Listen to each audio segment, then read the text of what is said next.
Assalamualaikum warahmatullahi wabarakatuh.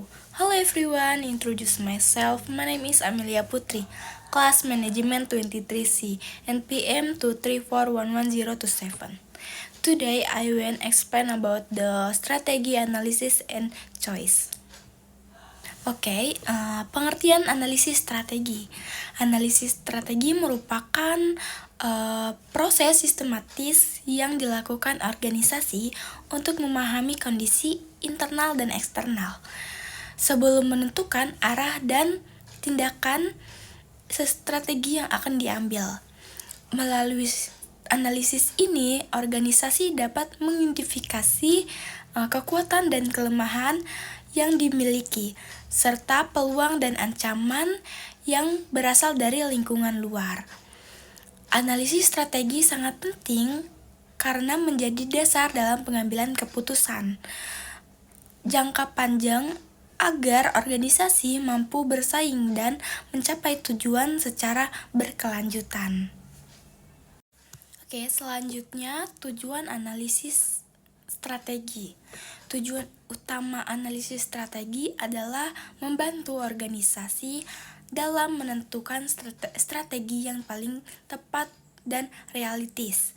Analisis ini bertujuan untuk yang pertama itu mengetahui posisi organisasi dalam lingkungan persaingan. Terus kedua, mengoptimalkan pemanfaatan sumber daya yang dimiliki. Kedua, mengurangi resiko kegagalan dalam mengambil keputusan. Terus yang terakhir, keempat, menyesuaikan strategi dengan perubahan lingkungan bisnis. Dengan analisis yang baik, organisasi dapat menyusun strategi yang tidak hanya ambisius, tetapi juga dapat dilaksanakan. Kemudian, analisis lingkungan internal. Analisis lingkungan internal berfokus pada kondisi di dalam organisasi.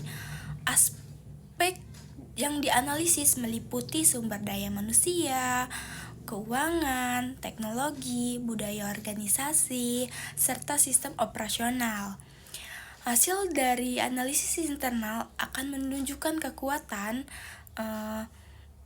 yang dapat dimanfaatkan dan kelemahan yang perlu diperbaiki. Organisasi yang memahami kondisi internalnya akan lebih siap dalam menghadapi persaingan dan perubahan pasar. Kemudian ada analisis lingkungan eksternal. Analisis lingkungan eksternal bertujuan untuk mengidentifikasi faktor-faktor di luar organisasi yang dapat mempengaruhi kinerja. Faktor tersebut meliputi kondisi ekonomis, sosial budaya, politik, teknologi, serta tingkat persaingan industri. Dari analisis ini akan diperoleh peluang yang dapat dimanfaatkan dan ancaman yang harus diantisipasi. Analisis internal membantu organisasi agar tidak hanya fokus ke dalam, tetapi juga peka terhadap dinamika lingkungan. Selanjutnya alat analisis strategi. Beberapa alat yang sering digunakan dalam analisis strategi antara lainnya yang pertama itu analisis SWOT untuk mengembangkan kekuatan, kelemahan, peluang, dan ancaman. Kedua, analisis pastel untuk menilai faktor politik, ekonomi, sosial, teknologi, lingkungan, dan hukum. Terakhir, analisis 5 kekuatan Foster untuk mengukur tingkat persaingan dalam industri.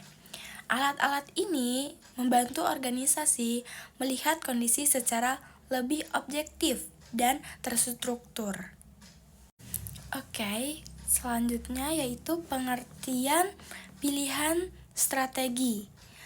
Pilihan strategi adalah proses menentukan alternatif strategi terbaik yang dapat diterapkan berdasarkan hasil analisis strategi.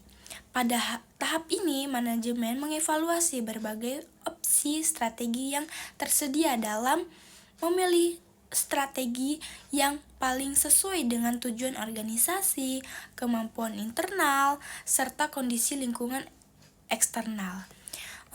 Ada jenis-jenis pilihan strategi. Yang pertama, pilihan strategi pertumbuhan seperti ekspansi pasar, pengembangan produk, atau diversifikasi.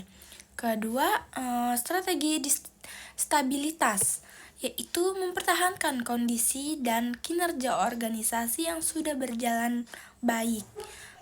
Ketiga, strategi penyelamatan atau rekrutmen, retrenchment, yaitu pengukuran aktivitas untuk mengatasi penurunan kinerja. Terakhir, strategi kombinasi, yaitu penerapan beberapa strategi sekaligus pada unit atau waktu yang berbeda. Pilihan strategi harus mempertimbangkan resiko, sumber daya, dan dampak jangka panjangnya. Selanjutnya, faktor-faktor yang mempengaruhi pilihan strategi. Beberapa faktor yang mempengaruhi pilihan strategi yaitu pertama, visi dan misi organisasi. Kedua, kemampuan dan keterbatasan sumber daya. Ketiga, kondisi persaingan dan perubahan lingkungan. Keempat, resiko dan tingkat ketidakpastian. Terakhir, nilai dan budaya organisasi.